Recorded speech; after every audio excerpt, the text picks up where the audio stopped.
আজ English গ্রামারে article মানে এ, an এবং দি নিয়ে আলোচনা করব। তো কাকে বলে আর্টিকেল? যে ওয়ার্ড দ্বারা কোনো ব্যক্তি বা বস্তুকে নির্দিষ্ট বা অনির্দিষ্ট করে বোঝানো হয় তাকে আর্টিকেল বলে। মানেটা কি? আমি বললাম আমাকে একটা পেন দাও, মানে আমাকে অনির্দিষ্ট করে বললো আমাকে যে কোনো একটা পেন দাও। আমাকে একটা আপেল দাও, মানে অনেক আপেল আছে, তার মধ্যে যে কোনো একটা আপেল দিলেই হবে।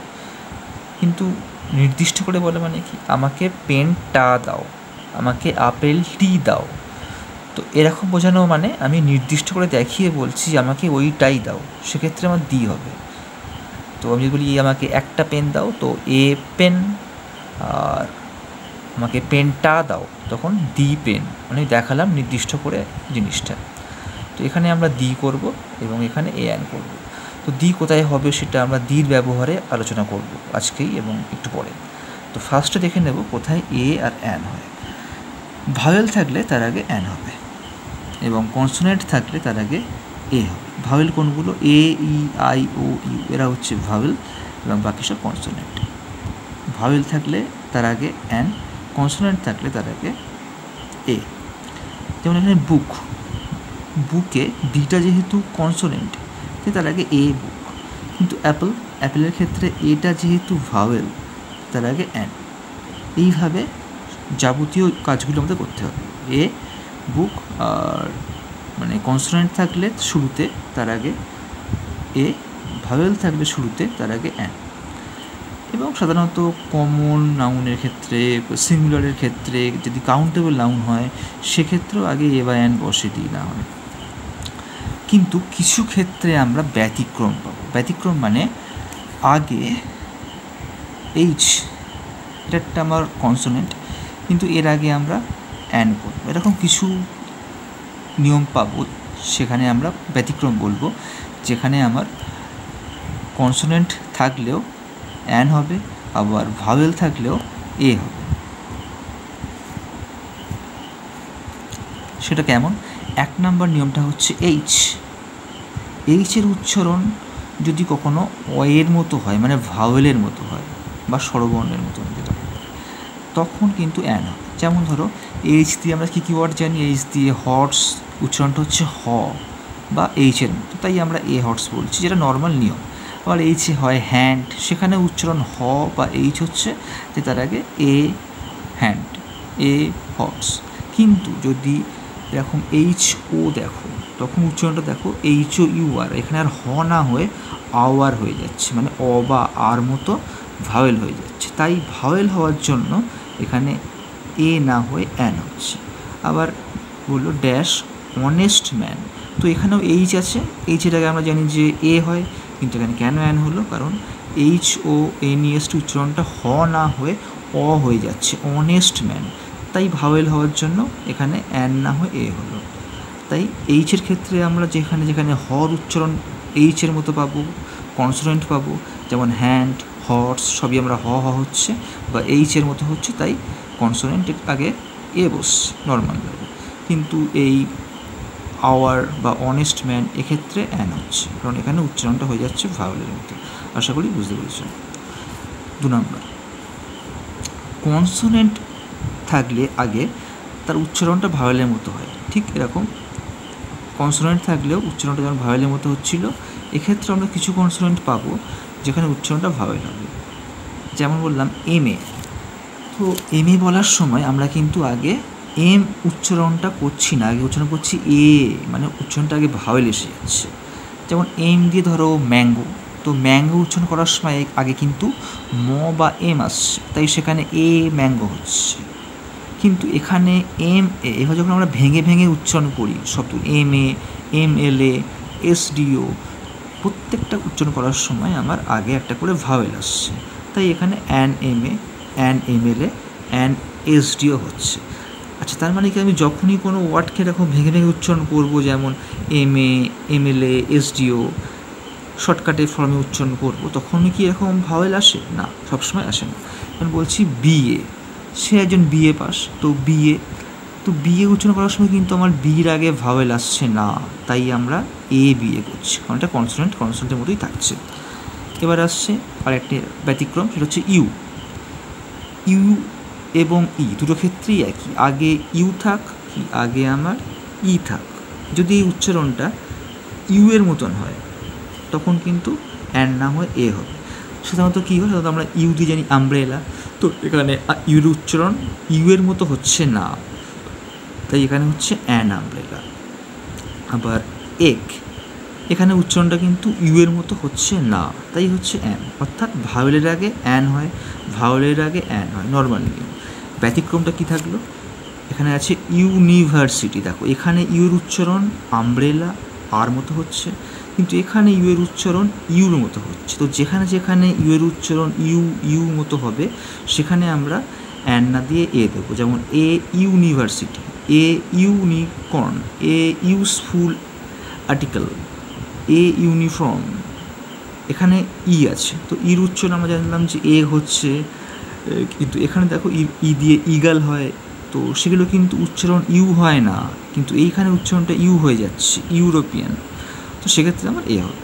অর্থাৎ এ বা ইউ যাই থাক, উচ্চারণ যদি ইউ এর মতন হয় তাহলে অ্যান না হয় এ হবে। বাদ বাকি সব ক্ষেত্রে নর্মাল নিয়ম, ভায়োলের আগে অ্যান, ভায়োলের আগে অ্যান।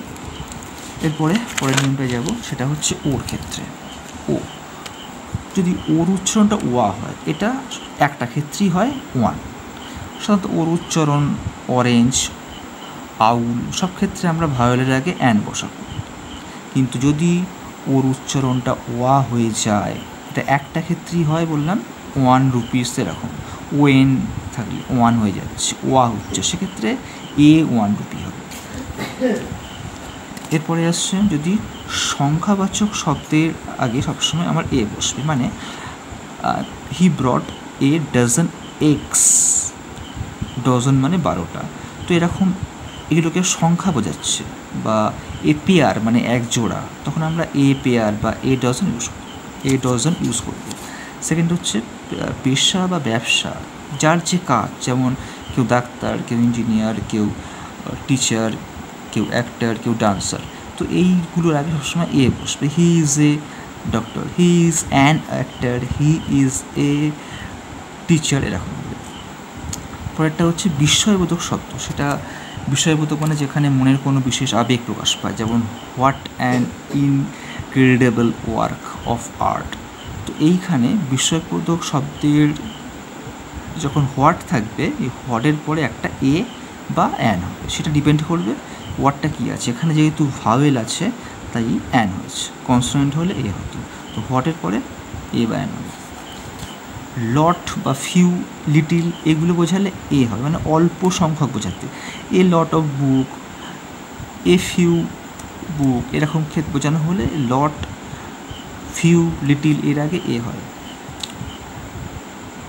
এবার আসছে হাফ কিছু বোঝালে, এ হাফ কিলো, এ কোয়ার্টার মানে 1/4 1 ভাগ, এরকম কয়েক ভাগ বোঝালে, মানে হাফ, তার হাফ, এরকম বোঝালে তার আগে এ হবে। A half of, a kilo of half, a quarter, সেক্ষেত্রে এ হবে। এই গেল এর ব্যাপারটা। এবার আসছে দির ব্যাপারটা।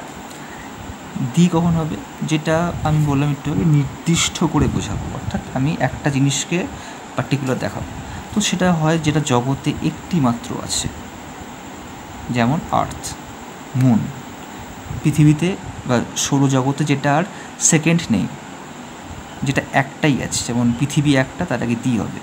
মুন যদি হতো তো দি মুন, সান হলে দি সান, এর আগে কখনোই এ বা এন বসবে না। সেকেন্ড হচ্ছে সিঙ্গুলার কমন নাউন, সিঙ্গুলার মানে এক বচন, কমন নাউন মানে এক জাতীয় অনেক কিছু, যেমন ম্যান, টাইগার, এরকম এক জাতীয় অনেক কিছু বোঝালে, রিভার, এরকম। তো সেগুলোর কমন নাউন প্রথমবার যখন হবে তখন এ বা অ্যান হবে। আবার একটা লাইনে যদি একটা প্রথমবারে আমরা করলাম এ বা অ্যান, সেকেন্ডবার যখন সেটাকে ইউজ করব তখন হবে দি। কেমন, এখানে বলছে আই স এ ম্যান, এখানে ম্যানটা হচ্ছে কমন নাউন, অর্থাৎ এক জাতি অনেক বোঝাচ্ছে। ম্যানটাকে আমি প্রথমবার ইউজ করলাম তাই বসলাম এখানে এ বা অ্যান। এখানে এ কেন, কারণ এমটা হচ্ছে কনসোনেন্ট, তাই এ বসে গেল। কিন্তু এই ম্যানটাকে যখন আমি আবারও সেকেন্ড টাইম ইউজ করছি তখন কিন্তু এ বা অ্যান না হয়ে দি হবে। তো কী হলো পুরো আমার বা সেন্টেন্সটা, I saw a man first sentence, second sentence the man was blind, তাহলে আমি একটা মানুষকে দেখলাম, মানুষটি হয় অন্ধ। তো প্রথমবারে বলবো আমি একটি মানুষকে দেখলাম, সেকেন্ডবার বলবো মানুষটি। থার্ড 3 নম্বরে হচ্ছে কোনো নির্দিষ্ট ব্যক্তি বা বস্তুকে বোঝালে, মানে আমি বললাম ছেলেটি হয় আমার বন্ধু, তো দি বয় হবে, অর্থাৎ আমি এখানে একজনকেই দেখাচ্ছি নির্দিষ্ট করে। ডাইরেকশন মানে দিক বোঝালে, ইস্ট মানে পূর্ব পশ্চিম উত্তর দক্ষিণ, দি ইস্ট, দি ওয়েস্ট, দি সাউথ, দি নর্থ। কালেকটিভ নাম মানে একটা গ্রুপ বোঝালে, যেমন ক্লাব, আর্মি, ক্লাস, অর্থাৎ যেখানে একটা সমষ্টি বোঝাবে, যেখানে একটা গ্রুপ বা সমষ্টি দ্বারা বুঝবো। আমরা অনেকে কালেকটিভ আর কমন নাউন গুলিয়ে ফেলি। কমন মানে হচ্ছে একটা জাতীয় অনেক, আর কালেকটিভ মানে হচ্ছে একটা গ্রুপ জাতীয়, মানে একটা কয়েকজনের সমষ্টি, সেটা 10 জন বা 100 জন বা 1000 হতে পারে, যেমন পিপল, ক্লাব, আর্মি, ক্লাস, এগুলো। তো সেগুলোকে সবসময় দি হবে, দি team, the club, the army. জাতীয়তা, দেশ, ধর্ম এসবের আগে সবসময় দি হবে, যেমন দি হিন্দু, দি জাপানিজ, দি ইন্ডিয়ান। কোনো ভালো গুণ বোঝালে, যেমন অনেস্টি, এটা ভালো গুণ একটা, তার আগে দি অনেস্টি হবে। এবং লাস্ট 8 নম্বরটা, এটা ইম্পর্টেন্ট, সেটা হচ্ছে নদ নদীর নাম, যেমন গঙ্গা, দি গঙ্গা, ইছামতি, দি ইছামতি, পাহাড়, যেমন হিমালয়, দি হিমালয়া, সেক্ষেত্রে দি হবে। সমুদ্র, কোনো গ্রন্থ মানে বইয়ের নাম, কোনো ট্রেনের নাম, যেমন শতাব্দী এক্সপ্রেস, তো দি শতাব্দী এক্সপ্রেস। কোনো জাহাজের নাম, টাইটানিক, দি টাইটানিক। এইরকম সব যার যার নাম বোঝাবে, মরুভূমির নাম, সংবাদপত্রের নাম, এইসব নামের আগে সবসময় দি বসবে। তো এই টোটালটা গেল এ অ্যান্ড দি আর্টিকেলের ব্যবহার। কোথাও না বুঝতে পারলে অবশ্যই কমেন্ট করে দেবে,